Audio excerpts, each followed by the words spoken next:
Baik, Assalamualaikum warahmatullahi wabarakatuh. Sebelumnya izinkan kami memperkenalkan diri terlebih dahulu. Kami dari kelompok 4, kelas B. Di sini kami akan mempresentasikan hasil infografis kelompok kami yang berjudul Selamatkan Bumi untuk Masa Depan. Sebelumnya, izinkan saya memperkenalkan diri terlebih dahulu. Nama saya Ristiani Meiladiah dengan NPM 225009065. Assalamualaikum warahmatullahi wabarakatuh. Perkenalkan, nama saya Alia Sofiatul Banafsir, NPM saya 22500900982. Baik, di sini saya akan menjelaskan terlebih dahulu. Mulai saja ya ke pembahasannya. Dimulai dari latar belakang kenapa kami membuat infografis tentang bumi. Jadi, seperti kita ketahui, keadaan bumi saat ini sangat memprihatinkan. Bumi mengalami kerusakan yang diakibatkan oleh yang pertama perubahan iklim. Perubahan iklim terjadi karena interaksi antar komponennya dan faktor eksternal seperti erupsi vulkanik, variasi sinar matahari, dan faktor-faktor yang disebabkan oleh kegiatan manusia seperti perubahan penggunaan lahan dan penggunaan bahan bakar fosil.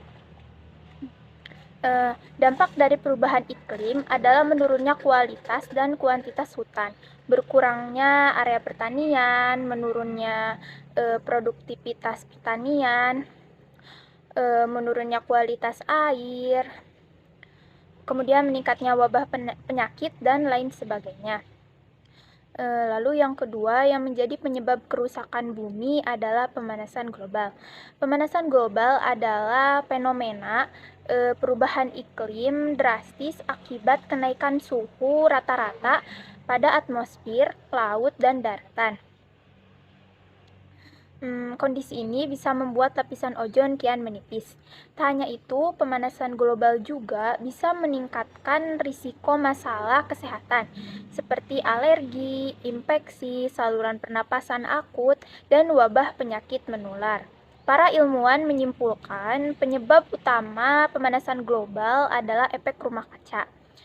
Gas rumah kaca dibutuhkan untuk menjaga suhu bumi tetap stabil. Akan tetapi konsentrasi gas rumah kaca semakin meningkat, membuat lapisan atmosfer tersebut menyebabkan jumlah panas bumi yang terperangkap di atmosfer bumi semakin banyak, sehingga mengakibatkan peningkatan suhu bumi. Lalu yang ketiga, yang menyebabkan kerusakan bumi adalah bencana alam yang diakibatkan oleh manusia itu sendiri, seperti penggundulan hutan karena penebang pohon sembarangan, lalu buang sampah ke sungai yang menyebabkan longsor dan banjir. Hal-hal tersebutlah yang menandakan bumi sudah rusak. Baik, untuk selanjutnya akan menjelaskan tentang tujuan pembuatan infografis. Jadi, tujuannya itu untuk menyadarkan manusia agar lebih peduli terhadap bumi yang kita tempati. Dan lakukanlah langkah antisipasi kerusakan bumi yang nanti akan dijelaskan lebih jelas di infografis kami. Baik, untuk selanjutnya adalah manfaat dari infografis, yaitu diharapkan dapat meningkatkan kesadaran diri akan keselamatan bumi yang kita tinggali, sehingga manusia bisa menyelamatkan bumi dengan menerapkan cara-cara sederhana. Baik, untuk selanjutnya saya akan menjelaskan isi dari infografis yang telah kami buat. Seperti tadi sudah dijelaskan ya, di latar belakang keadaan bumi saat ini sangat memprihatinkan. Bumi mengalami ancaman serius berupa pemanasan global, kerusakan lapisan ozon, polusi udara, struktur tanah turun, kehilangan keanekaragaman hayati, lapisan es mencair, dan kenaikan permukaan laut. Nah, keadaan bumi tersebut jika dibiarkan dan terus terjadi, maka semua kehidupan di bumi bisa saja musnah. Oleh karena itu, lakukanlah upaya pencegahan agar hal tadi tidak terjadi. Yang pertama dengan hemat dalam penggunaan air. agar tidak terjadi krisis air bersih. Lalu yang kedua, kurangi penggunaan sampah plastik. Contohnya dengan membawa kantong belanja sendiri. Hal tersebut bisa mengurangi sampah plastik di bumi yang sulit terurai. Lalu yang ketiga, hemat energi. Gunakan listrik seperlunya agar bisa melindungi bumi dari pemanasan global. Lalu yang selanjutnya, menanam pohon. Hutan dan pohon melakukan peran penting dalam mengurangi bencana alam, pencemaran udara, dan pemanasan global. Lalu yang kelima, kurangi penggunaan kendaraan, seperti mengurangi penggunaan mobil karena bisa mengurangi emisi gas rumah kaca rata-rata 721 kg per tahun. Lalu yang keenam, buang sampah pada tempatnya agar tidak terjadi bencana alam. Lalu yang ketujuh, daur ulang sampah juga bermanfaat untuk mencegah pencemaran lingkungan. Yang kedelapan, menjaga kebersihan lingkungan. Lalu yang terakhir, melestarikan alam. Itulah langkah-langkah yang bisa kita lakukan sebagai pencegahan dari kerusakan bumi. Nah, baik, untuk selanjutnya akan dijelaskan oleh rekan saya.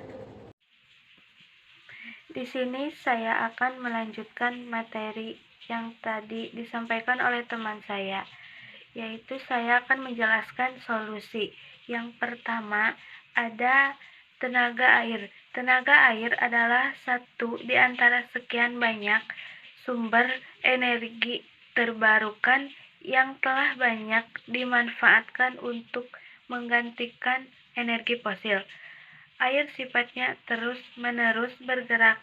Tiap gerakan air menghasilkan energi alami yang sangat besar. Energi ini datang baik air dari sungai yang mengalir atau gelombang air yang berupa ombak di lautan. Energi yang dihasilkan oleh air dapat dimanfaatkan dan dikonversikan menjadi listrik. Yang kedua ada panas bumi.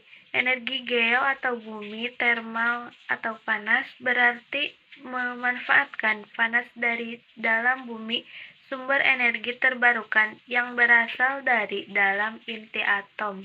Bumi ini memiliki tenaga yang sangat kuat dan jumlahnya pun sangat melimpah. Pembangkit listrik tenaga geotermal biasanya menggunakan sumur dengan kedalaman sampai 1,5 km untuk mencapai cadangan panas bumi. Yang ketiga yaitu biomasa. Biomasa adalah sumber energi terbarukan yang berasal dari organisme yang ada di bumi seperti tumbuhan, hewan, dan juga manusia. Biomasa cukup umum digunakan sebagai sumber energi atau bahan bakar. Yang keempat, tenaga surya. Tenaga surya atau matahari telah cukup banyak dimanfaatkan di banyak negara. Jika dimanfaatkan dengan tepat, sumber energi terbarukan yang melimpah ini akan mampu menyediakan kebutuhan konsumsi energi harian dunia. Potensi energi surya pada suatu wilayah sangat bergantung pada posisi antara matahari dengan kedudukan wilayah tersebut di permukaan bumi. Yang kelima, ada tenaga angin. Angin dapat dimanfaatkan sebagai sumber energi menggunakan kincir angin. Energi mekanik yang dihasilkan oleh kincir angin dapat dimanfaatkan secara langsung atau dikonversi menjadi energi listrik. Ramah lingkungan adalah keuntungan dari tenaga angin. Sumber energi terbarukan ini dibebaskan dari polusi yang sering diasosiasikan dengan pembangkit listrik berbahan bakar fosil dan nuklir. Untuk mendapatkan energi yang stabil, penempatan turbin angin disarankan dilakukan pada daerah yang memiliki kecepatan angin yang relatif konstan dan arah angin yang tak berubah-ubah. Yang selanjutnya ada daur ulang sampah. Yang pertama ada reduce. Pengurangan limbah dan pencegahan limbah adalah tentang mengurangi limbah pada sumbernya dalam hal pengelolaan sampah. Konsep ini selalu menjadi pilihan terbaik. Pemborosan seringkali disebabkan oleh penggunaan sumber daya yang tidak efisien atau perencanaan yang buruk. Misalnya, membeli makanan yang tidak kita butuhkan karena dorongan hati atau karena ada penawaran khusus lalu disia-siakan. Yang kedua ada reuse.